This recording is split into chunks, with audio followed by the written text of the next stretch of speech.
বন্ধুরা, মেয়েটির নাম হচ্ছে রাধা। ও প্রতিদিন সকালবেলায় ফুল তুলে নিয়ে গিয়ে বিক্রি করে বাজারে, লোকের কাছে। প্রতিদিন সকালেই সে চলে আসতো ঝুড়ি নিয়ে এখানে ফুল তোলার জন্য। আর প্রতিদিন সে বাজারে গিয়ে ফুল বিক্রি করে অনেক টাকা লাভ করত। এইভাবে সে ধীরে ধীরে অনেক বড় হয়ে যায়। তো চলো আমরা দেখে নিই আজকের গল্পে এই রাধা কিভাবে ফুল বিক্রি করে অনেক বড় লোক হয়ে যায়।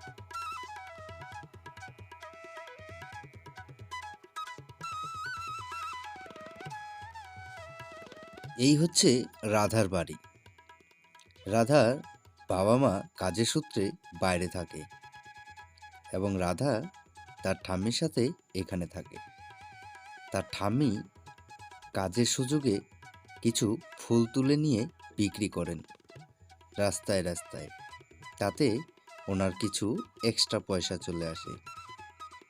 রাধা অনেক ছোট বলে সে তার ঠাম্মির সাথে গ্রামেই থেকে যায়। তার ঠাম্মি ফুল বিক্রি করত রাস্তায় রাস্তায়। একদিন সে তার ঠাম্মিকে জিজ্ঞাসা করছে, ঠাম্মি, ঠাম্মি, বাবা মা তো তোমার হাত খরচ, আমাদের খাওয়া দাওয়া খরচ সব কিছুই তো আমাদেরকে পাঠিয়ে দেয়। তাহলে তুমি এই ফুল বিক্রি করতে কেন যাও?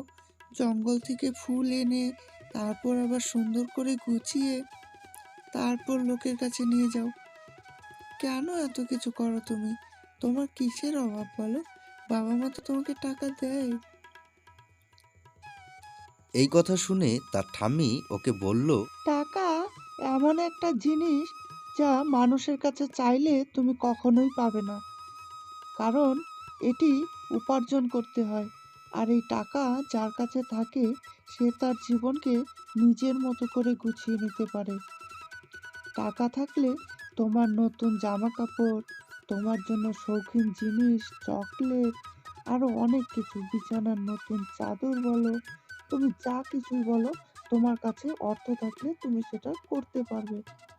তোমার কাছে যদি অর্থ না থাকে তাহলে তুমি তা কিছুই করতে পারবে না। অর্থ না থাকলে কোনোদিনও মানুষ শৌখিন হতে পারে না। তার জন্য অর্থ যেভাবেই হোক উপার্জন করা চাই। আর ফুলগুলি, ফুলগুলি তো আমি জঙ্গল থেকে ফ্রিতেই পেয়ে যাই। আর রাস্তায় একটু ঘুরে ঘুরে মানুষের কাছে পয়সাও নিয়ে আসি। আর এই ফুলগুলো সবাই বন থেকে তুলেও আনতে পারে না। ফুলগুলি নষ্ট হয়ে যায়, আমাকে একটুকু ভালো লাগে না। ফুলগুলি পুজো পেতে পারছে না। ফুলগুলো যদি পুজো পায় তাহলে কত ভালো হবে। তাই জন্য আমি সবার কাছে নিয়ে যাই, যাতে সবাই ভগবানকে পুজো দিতে পারে ফুল দিয়ে। আর আমাদেরও কিছু টাকা হয়ে যাবে তোমার চকলেট কেনার জন্য।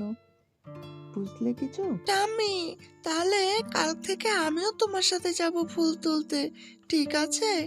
আমিও ফুল তুলে তোমার সাথে ফুল বিক্রি করতে যাব।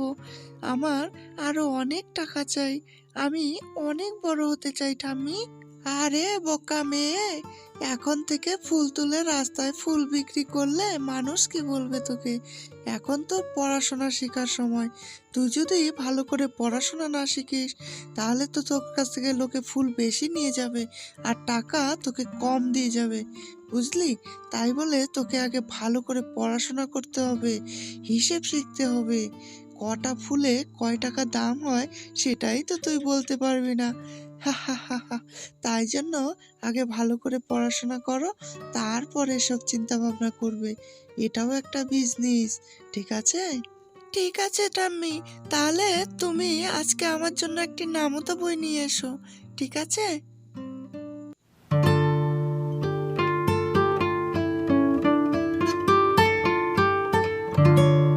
বুড়ি ঠাকুমা এখানে এসে প্রতিদিন সকালেই ফুল বিক্রি করত আর খুব তাড়াতাড়ি ফুল বিক্রি করে ঘরেও চলে যেত। ফুল নিয়ে যাও, ফুল, কম দামে ফুল, ভালো ভালো ফুল, মাত্র এক আনায় এক ঝুড়ি ফুল নিয়ে যাও, কম দামে অনেক ভালো ভালো ফুল।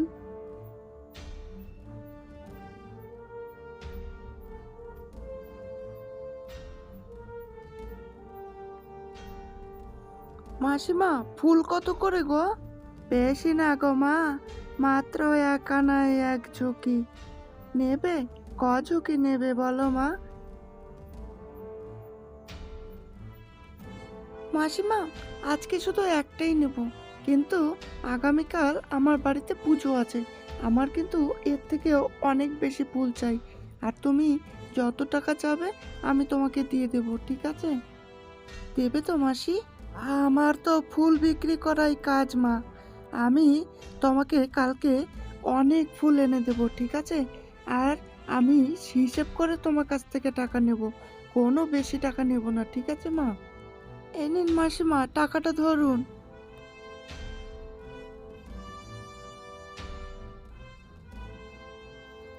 ঠিক আছে গো মাসিমা, আজ তবে এলাম।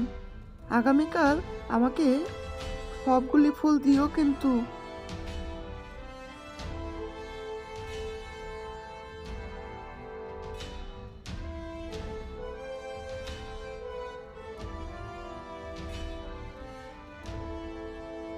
মাসি, এ দুটো দাম কত দিতে হবে গো? 2 আনা, দুটো নিলে 2 আনা দিতে হবে। এই যে নেও গো মাসি টাকা, তাড়াতাড়ি ধরো গো।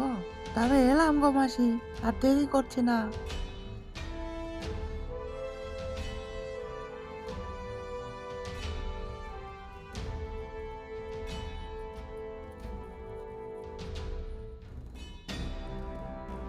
একের পর এক লোক এসে তার বুড়ি ঠাকুমার কাছ থেকে সবাই ফুল কিনে নিয়ে যেতে থাকলো এবং বুড়ি ঠাকুমার ফুল তাড়াতাড়ি বিক্রি হয়ে যায়।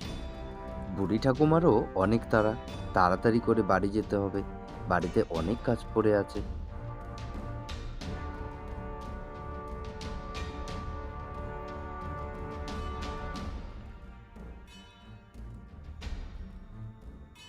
একে একে বুড়ি ঠাম্মার সব ফুলই বিক্রি হয়ে গেল এবং বুড়ি ঠাম্মাও সেখান থেকে ঘরে চলে গেল। আর যেতে যেতে মনে মনে ভাবছি, নাতনিটা যে বাড়িতে একা একা কি করছে, যাই তাড়াতাড়ি গিয়ে দেখি।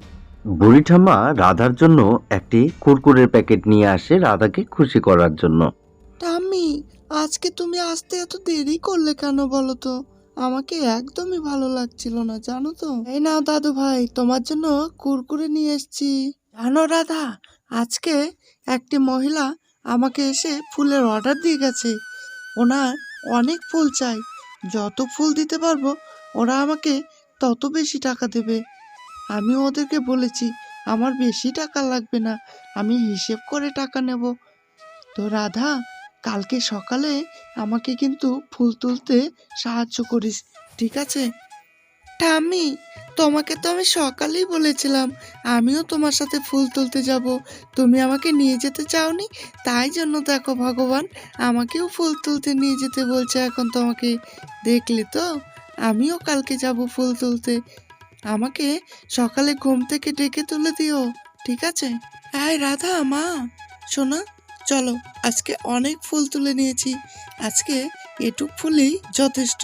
আমাকে কালকেও তো ফুল তুলতে হবে না? চলো চলো চলো। হ্যাঁ টাম্মি, চলো চলো, আমাকেও খুব খিদে পেয়েছে, আমাকেও আর ফুল তুলতে একেবারেই ভালো লাগছে না। চলো তাড়াতাড়ি ঘরে চলে যাই।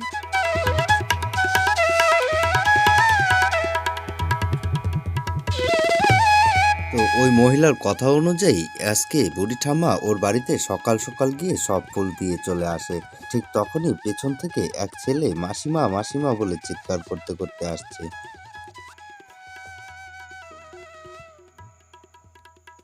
আয় ছেলে, কি হয়েছে রে? চিল্লাচ্ছিস কেন পেছন থেকে? মাসিমা, মাসিমা, আপনাকে সারা দুনিয়া আমি খুঁজে কোথাও পেলাম না মাসিমা। আপনাকে এতবার করে খুঁজলাম, আপনি তো আজকে ওখানে ফুল বিক্রি করতে আসেননি। আমাকে মা বলছে আপনার কাছ থেকে ফুল নিয়ে যেতে, আমাদের বাড়িতে আজকে পুজো ছিল।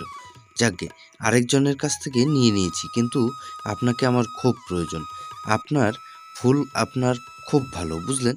আপনার ফুলগুলো দেখতে খুব সুন্দর এবং আপনি খুব যত্ন সহকারে তোলেন, তাই আপনার ফুল মা বেশি পছন্দ করে। তাই মা আপনার কাছেই আবারও পাঠিয়ে দিয়েছে। আমাদের বাড়িতে আগামীকাল অনেক বড় পুজো আছে, তার জন্য অনেকগুলি ফুল প্রয়োজন। তাই জন্য আপনাকে কিন্তু আমাকে কালকে ফুল দিতে হবে, ঠিক আছে? হ্যাঁ ঠিক আছে, ফুল দিয়ে দেব, কিন্তু আমি কিন্তু পয়সা হিসেব করে নেব, ঠিক আছে? ঠিক আছে মাসিমা, আপনি হিসেব করেই টাকা নিয়ে নেবেন, ঠিক আছে? দেখো রাধা, আজকেও আমাকে একটি ছেলে ফুলের অর্ডার দিয়েছে। কালকে ওদের অনেক ফুল লাগবে বলেছে, কিন্তু এত ফুল আমি তো একা তুলতেই পাবো না। আরেকটি সমস্যা হচ্ছে, ছেলেটি আমাকে অনেক জায়গায় খুঁজেছে, কিন্তু খুঁজে খুঁজে হয়রান হয়ে গেছে। তারপর ওই পাকড়িতলায় আমার সাথে দেখা হলো বলে কথাটি বলতে পেরেছে, নয়তো এই অর্ডারটাও পেতাম না। আজকে অনেকগুলো টাকা বিক্রি করেছি ফুলে, জানো রাধা, কিন্তু মানুষ তো আমাকে খুঁজেই পায় না। আমি কি করি তাহলে? আমি আমার কাছে তাহলে একটি নতুন আইডিয়া আছে। চলো আমরা তাহলে একটি মোবাইল ফোন কিনি। এখন তো মোবাইল ফোনের যুগ। সবাই আমাদেরকে তাহলে ফোন করে আমাদের ফুলের কথা বলবে যে আমার ফুল চাই, আমার ফুল চাই, আমার ফুল চাই। হ্যাঁ, তুমি কিন্তু কথাটি খারাপ বলনি, সত্যি খুব ভালো বলেছো কথাটি। চলো তাহলে আমরা একটি মোবাইল কিনি, আর আমরা মোবাইলে অর্ডার নেব। তো বন্ধুরা, এইভাবেই রাধা ও রাধার ঠাকুমা দুইজনে মিলে ফুলের ব্যবসাটিকে অনেক বড় করে তোলে। তারা এখন বর্তমানে একটি ফুলের বড় দোকান খুলে ফেলেছে এবং সেখানে অনলাইনে ফুলের অর্ডার নেওয়া হচ্ছে এবং ফ্রি হোম ডেলিভারিও করছে। রাধা এখন অনেকটাই বড় হয়ে গেছে। রাধার বয়স এখন 18 বছর হয়ে গেছে। রাধা অনেক বড় একটি দোকান খুলে ফেলেছে আর ফুল তোলার জন্য কয়েকটি কর্মচারী এবং দোকানে কয়েকটি স্টাফও রেখেছে দোকানটিকে পরিচর্যা করার জন্য। এবং সে অনলাইন অর্ডার নেওয়া থেকে শুরু করে আরো অন্যান্য বিজনেসেরও ব্যবস্থা করে রেখেছে। তো রাধা ধীরে ধীরে ওর জীবনে আরো অনেক উন্নতি করতে যাচ্ছে বন্ধুরা।